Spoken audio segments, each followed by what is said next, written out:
My perfect, beautiful baby girl came on her due date. She already has her daddy wrapped around her finger. She's my angel. We woke up this morning and I'm still not really contracting. My water's been broken now 15 hours and we are about to start doing interventions. We're going to do cytotec, which is a little pill that you take and you just put it between your cheek and your gum. And hopefully that'll help to soften my cervix and then get things going. The cytotec looks like this. It's just like a tiny, tiny pill and it goes between your cheek and your gum.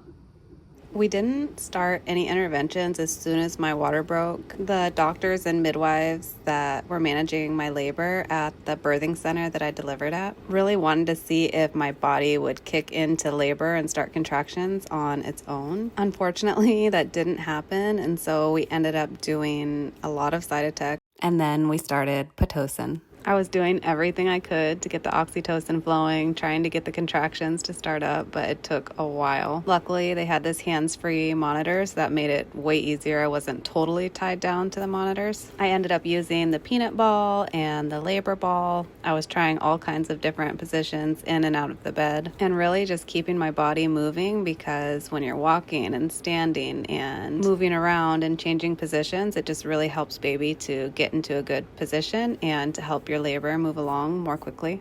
In 2 hours, I'll have been ruptured for 24 hours.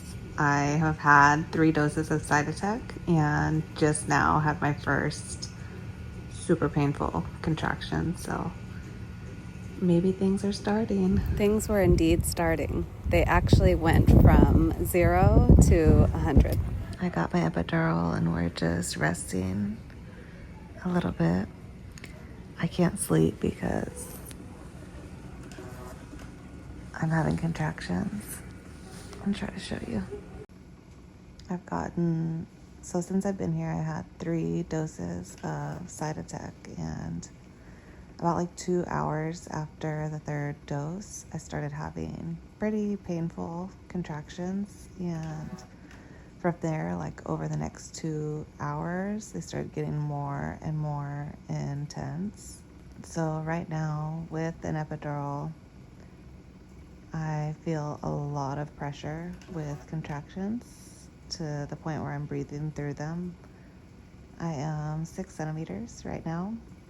The epidural comes with like a button, so you can give yourself a bolus and a little bit of extra, and I've had to push that a couple times. I may push it again here shortly, but I do like that I can feel pressure because I feel like it's going to make it way easier when it comes to pushing. I'll know exactly when I'm having a contraction. So I'm currently having one now, and I can talk through it, but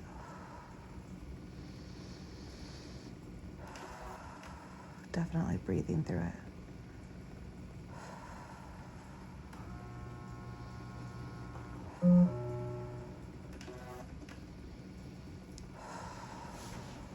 Still have a lot of pain in my left hip with contractions. The pain just continued to get more and more intense, and I was really resistant to have anesthesia come in and bump up my pain control because I really wanted to be able to push well. So I ultimately decided not to do that, and I just continued literally through the entire time I was pushing with an epidural that was not working very well at all. 10 out of 10, do not recommend that. I was feeling so good here because they told me that I was complete and I had just like the oxytocin flowing. I was doing my hair and makeup, getting ready for delivery, and at this point it's like 1 a.m. I was literally praying, thanking God that I had made it to 10 centimeters.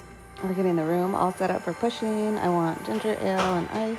We called our parents. They were staying at my house and they all arrived. I wanted our moms to both be there in the room when I delivered my daughter. During contractions, I was still in so much pain, but in between contractions, the oxytocin was kicking in and I was feeling so good. My delivery didn't turn out exactly as I planned. I ended up having a C-section. I'm going to be doing a separate video on the entire birth story and just explaining everything that happened. The first thing that I wanted after birth was a turkey sandwich. First meal after delivery, we have a turkey sandwich, barbecue chips, and chocolate chip cookies with avocado on the side. Because I had not eaten any deli meat my entire pregnancy because of the risk of listeria. I've never been so in love in my entire life. The feeling of having a brand new baby and meeting your baby for the first time is something that really just cannot be explained until you experience it for the first time. I literally replay these moments over and over and over again in my head, and it just makes me feel so warm. I felt so much deeper in love with my husband, and just watching him love my daughter and become a dad. I just feel so lucky and blessed that him and I are able to do this parenting journey together. Having a newborn baby is just such a gift from God. The unconditional love that I feel for her is so overwhelming. I would do absolutely anything for her. I am laying here with my beautiful girl. She ate and we did a diaper change, and we're waiting for the nurse to come back in and give us some medications. I am so tired. I think I've gotten about like 4 hours of sleep in the last 48 hours. So I'm about to finish my tea, take my meds, brush my teeth, and see if we can get this girl to sleep for a few hours.